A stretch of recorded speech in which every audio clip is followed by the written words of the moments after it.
Now, beloved within the church, beloved within the Christian church, and other religions out there like Muslim, Buddhist, Pentecostal, Shintoa, all kind of other religions, and even atheistic traditions, like people that are atheists. This is an urgent message, very urgent message called Sodom Destroyed. Sodom Destroyed. A firm look into the Equality in Marriage Equality Act of 2022. Now, here recently, our president, Joe Biden, by the way, is a Roman Catholic, and he is in cahoots with Pope Francis, by the way, is a Jesuit who, by the way, is a Roman Catholic. And they're teaching strange theories such as homosexuality is okay, the gay civil unions are okay. It's not a sin to have gay civil unions. Who am I to judge? You know, that's the kind of stuff Pope Francis is saying now. Who am I to judge about lesbian civil unions and homosexual male unions and basically bigamy that's homosexual, polygamy that's homosexual, or multiple homosexual relationships? Who am I to judge, Pope Francis? That's what he's saying. And then we have people like Joe Biden saying, who am I to judge? And who am I to judge? And then we have a law signed in Congress in the United States government making homosexuality on a nationwide basis illegal. Now check this out, a legal right of American citizens. So now the law is defining who can get married and not defending that marriage is between a man and a woman. They're saying marriage can be between a man, a woman and a woman. What next? A man and a cat? A man and a dog? A man and a zebra? But that's the policy of our nation's leaders in this country, Babylon the Great, the mystery of harlots. So that's what they're doing now, beloved. They're endorsing homosexuality. And in Genesis 19, the angels came down to rescue Lot, and all the men of the city came out and said, take them out to us so that we may know them. They wanted to rape those angels. The homosexuals of Sodom wanted to rape the angels. And so what happened was the angels pulled Lot in the door, and the angels blinded the eyes of the men that came to rape the angels. And that's what happened these last days, beloved. We're in a time now, the homosexual question is now rampant in this country. And Sister White says in her writing, she says, that's the founder of my denomination as a Christian, and the founder of my school university. She says, immorality leads to or national apostasy leads to ruin or the union of church and state, beloved. That's what it leads to. The leaders are going to say, because of all the immorality, because of all the natural disasters, because of all the war, we need to come back to God and enforce Sunday observance. So the Sunday observance is coming before the second coming, beloved. Don't get it twisted. Don't get it twisted, beloved.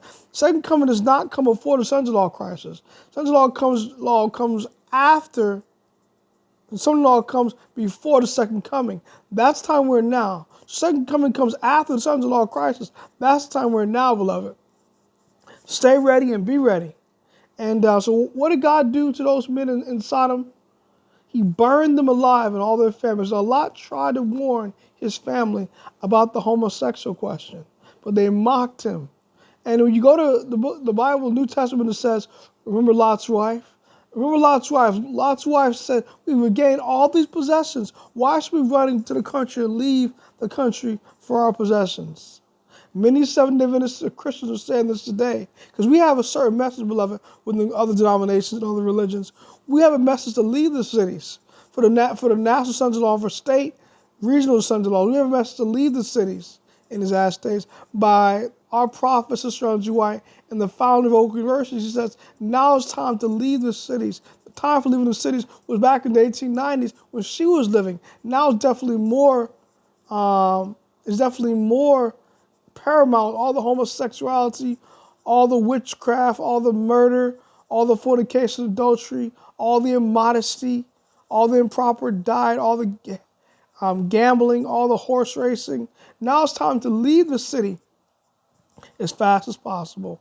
And beloved in the Christian church now, and other Christian denominations and pagan religions as well, if we don't leave the city, we may have to get the death decree in the cities and be lost in these last days. Now it's time to leave and be saved by the angels trying to protect us in these last days. Now it's time to flee to the mountains, beloved, before it's too late. We have the Appalachian Mountains on the East Coast.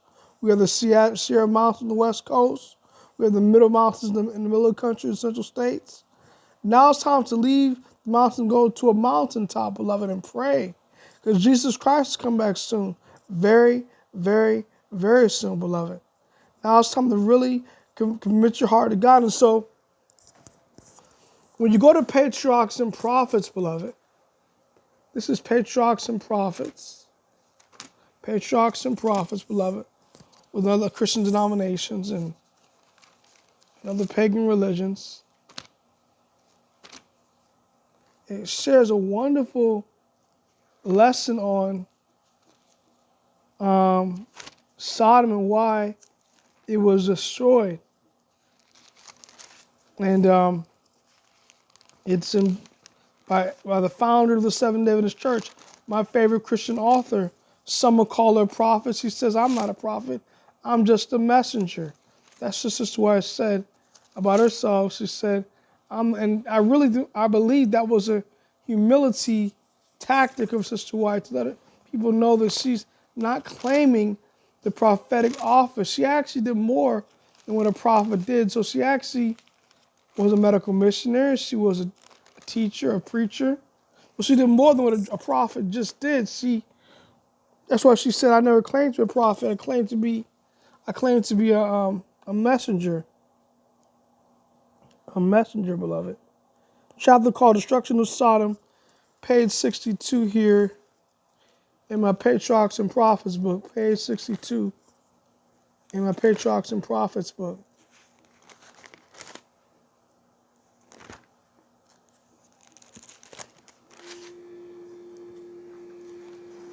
And what is the main sin of Sodom? It was fullness of bread and abundance of idleness. Not homosexuality per se, but fullness of bread and abundance of idleness. That was the main sin of Sodom, beloved. They called it sodomy.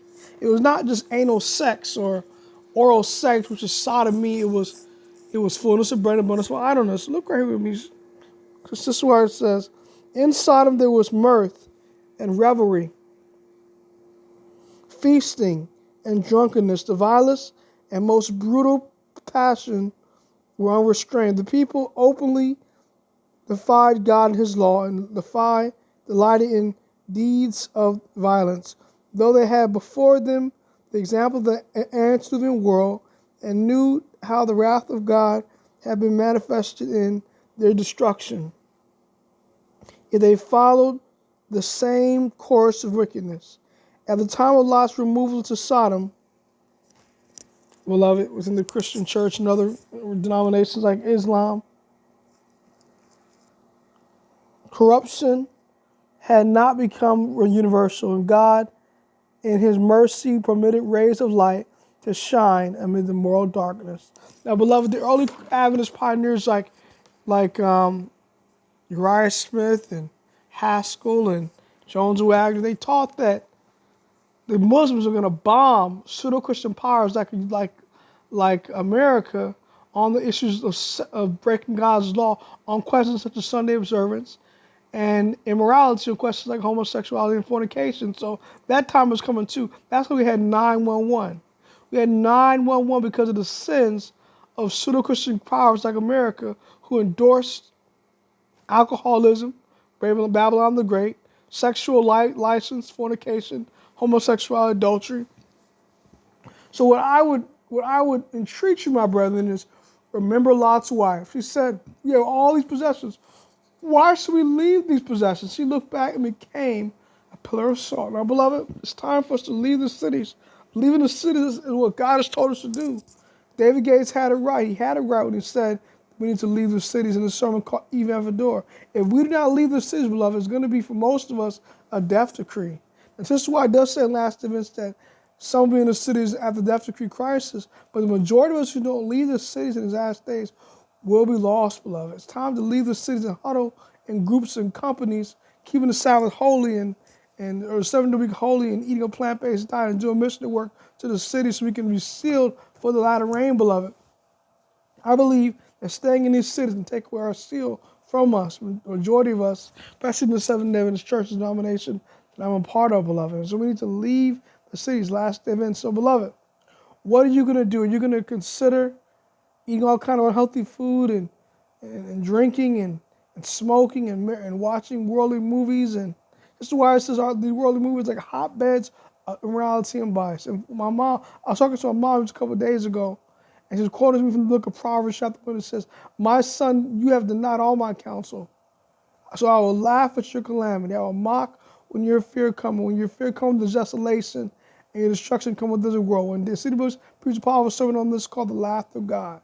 The laughter of God. He said, as we end our services here, he said, "Woe unto you that laugh now, but you shall mourn and weep." He said, there are many somber messages uttered from the Savior's lips. He said, we go into a generation willfully impenitent and hopelessly lost. The laughter of God. So, beloved, I hope God does not laugh at your calamity. I hope God gives you one more opportunity in this time economic crisis, in this time of war with Russia and Ukraine, in this time of pestilence with COVID-19, in this time of COVID-19 lockdowns. And it's not going to get better, beloved. Don't let these Seventh-day Adventists that are liberal or ecumenical leaders, don't let these worldly politicians put the wool over your eye telling you you have more time to get it right and just go on to worldliness. No, that was a wake-up call. 9/11 and COVID-19 were wake-up calls. Let us see what the future holds. Matthew 24 says, Matthew 24 says, this it says quickly. Matthew 24 talks about this. It says, Matthew 24 says something very powerful. Matthew 24 states, this it says, I'm trying to think of the quote in my head. Matthew 24 says, "These are the beginning of sorrows." 1 Thessalonians 5:3 says, "When they shall cry, and say, then suddenly shall come upon them as women's veil, and they shall not escape." We see how we had almost civil war on January 6th, 2 or 3 years ago, up at the Capitol, with the right, the moral majority. We see how we have homosexual questions in this country right now. All these things are happening. This is why it says in our prophet of the Seventh-day Adventist Church or the messengers of the very church, he says that leaders like businessmen, politicians will not be able to know how to solve the issues of pauperism and war and racism and financial crisis in the world today. But there is a solution, Jesus' solution. No law can actually solve, for instance, the issue of racism. No law in this country. We've seen how they try to gap the issue of racism in this country over the past 40, 50, 60 years in the civil rights movement. That didn't solve the issue of racism. Only Jesus Christ can solve the issue of racism, poverty. And much as I like food stamps, I benefit from food stamps. But food stamps are not going to solve the issue of inflation and poverty. Someone has to get out there and work if they can and pay their taxes and pay their bills and return their tithe and offering and let God bless them in a mighty way. Most conscious Father, thank you for this day, this Sunday Eve. Thank you for all your mercy and blessings. Please save people in the kingdom without the loss. So please give them the heart of Christ. Please let them believe in the Bible and Sister White's writings as a God of inspiration. Revelation 12:17, that's the test. And the dragon was wroth with the woman went to and war the seed, which keep the commandments of God, the testimony of Jesus Christ. And Lord, please allow them to cry out to you and not give in to sexual immorality, so not burned alive in his eyes, but the fire of the last great day. And let them remember Lot's wife and not be deceived and turn into a pillar of salt. In Jesus Christ, my prayer, man. Right now, God bless you. Happy Sunday.